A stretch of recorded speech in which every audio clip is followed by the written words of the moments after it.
Welcome to Ask the Edmonds Cop. I'm Teresa Whipple, and I have a special guest, Terry Peterson, Deputy Director of Snohomish County 911. Thanks for having me. Thanks for being here. You bet. So we're going to talk about something that is recent and we all pretty much knew about, and that was the earthquake.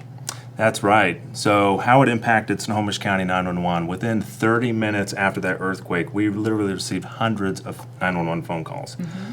Most of those phone calls were people asking, did we just have an earthquake? Or they thought maybe somebody hit their house or somebody was breaking into their house. Right. So, and I would imagine that probably took up an awful lot of your time just sorting all that out with people, right? Absolutely. We want to preserve 911 for true emergencies. So what I would ask the public to do is plan ahead for these events. Think ahead. Think about, what am I going to do during the next 3 days if there is a big earthquake? Do I have enough food on hand? Do I have enough water storage? How am I going to communicate with my family should something major happen? Mm-hmm. There is a wonderful website that I wanted to tell everybody out. It's earthquakecountry.org, and that is a website that will tell you everything that you need to do to prepare for the big one. Okay, that's great. And so if somebody was in the position of feeling a shaking and was trying to figure out that very question, not to say there's an emergency, but just to say, is there an earthquake, what would you tell them to do instead? The first thing I would tell them to do is turn on the television,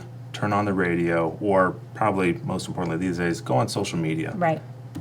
And then get confirmation that way, which, I guess to you and me, that probably seems pretty logical, but when you're in the middle of an earthquake, maybe you're not necessarily thinking straight, right? True, which is why you really want to plan ahead for these events. Right, yeah. Well, good reminder as always to plan ahead for things like earthquakes because we are in earthquake country. Speaking of that, that's good information, and thank you very much for stopping by. You bet, thanks. We'll be back soon with another episode of Ask the Edmonds Cop.